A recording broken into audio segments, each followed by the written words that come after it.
KPCC executive അംഗവും ജില്ലയിലെ കോൺഗ്രസിന്റെ സമുന്നത നേതാവും ദീർഘകാലം ജനപ്രതിനിധിയുമായിരുന്ന എ ബാലറാമിന്റെ 7ാമത് ചരമവാർഷികം ഉമ്മൻചാണ്ടി ഓഡിറ്റോറിയത്തിൽ സംഘടിപ്പിച്ചു. കോൺഗ്രസ് പ്രവർത്തക സമിതി അംഗം കൊടിക്കുന്നിൽ സുരേഷ് MP പരിപാടി ഉദ്ഘാടനം ചെയ്തു.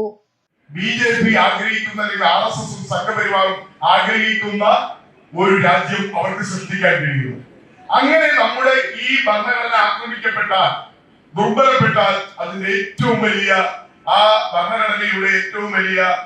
ഭരണഘടനയിലൂടെ ഈ രാജ്യത്ത് സാമൂഹ്യ നീതിയും സാമ്പത്തിക നീതിയും കൈവരിയിലും മുന്നോട്ട് പോകുന്ന പട്ടികജാതി പട്ടികവർഗ വിഭാഗങ്ങളും മറ്റു പിന്നോക്ക വിഭാഗങ്ങളുമാണ് ഏറ്റവും കൂടുതൽ ഇരയാകുന്നത് എന്നുള്ളതാണ്.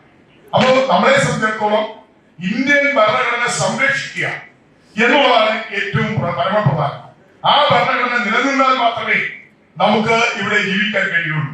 കാരണം ഭരണഘടനാപരമായ അവകാശങ്ങൾ നമുക്ക് ലഭിച്ചില്ലെങ്കിൽ ഈ രാജ്യത്തെ ദളിത് വിഭാഗങ്ങൾക്കോ അല്ലെങ്കിൽ ഈ രാജ്യത്തെ ആദിവാസികൾക്കോ ഒന്നും മുന്നോട്ട് പോകാൻ കഴിയില്ല. അതുകൊണ്ട് നമ്മൾ നിലനിൽക്കുന്നതും നമ്മൾ ജീവിക്കുന്നതും ഭരണഘടനയിൽ നമുക്ക് ലഭിക്കുന്ന ആനുകൂല്യങ്ങളാണ്. ആ ഭരണഘടന അംബേദ്കർ സൃഷ്ടിച്ച ഭരണഘടനയാണ്. അദ്ദേഹത്തിനറിയാം തന്റെ സമൂഹം ഈ രാജ്യത്ത് മറ്റുള്ളവർക്കൊപ്പം ജീവിക്കണമെങ്കിൽ അവർക്ക് ഭരണഘടനയിൽ പ്രത്യേകമായ അവകാശവും അധികാരവും നൽകണം എന്ന് അദ്ദേഹം മുൻകൂട്ടി കാണുകയും ഒരുപാട് വിവാദങ്ങൾ ഇന്ത്യൻ ഭരണഘടനയുടെ നിർമ്മാണ സഭയിൽ ഉണ്ടായെങ്കിലും അവസാനം അംബേദ്കറുടെ വാദങ്ങൾ അംഗീകരിച്ചുകൊണ്ട് തന്നെ ആ സംവരണം നമുക്ക് ലഭിച്ചു. ആ സംവരണത്തിന്റെ അടിസ്ഥാനത്തിലാണ് ഞാനും നിങ്ങളും പാർലമെന്റിലും അസംബ്ലിയിലും ഒക്കെ ഞാനും ബലറാമയുടെ പാർലമെന്റ് അസംബ്ലിയിലും ഒക്കെ മത്സരിച്ചത്, പഞ്ചായത്തിലൊക്കെ മത്സരിച്ചത്, ജില്ലാ പഞ്ചായത്തിൽ മത്സരിച്ചത്. അഡ്വക്കേറ്റ് കെ പ്രവീൺകുമാർ അധ്യക്ഷത വഹിച്ചു.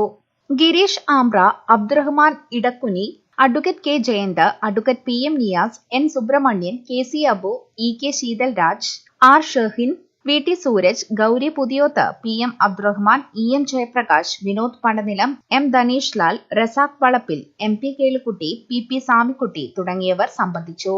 നിരവധി പേർ അനുസ്മരണ പരിപാടിയിൽ പങ്കെടുത്തു.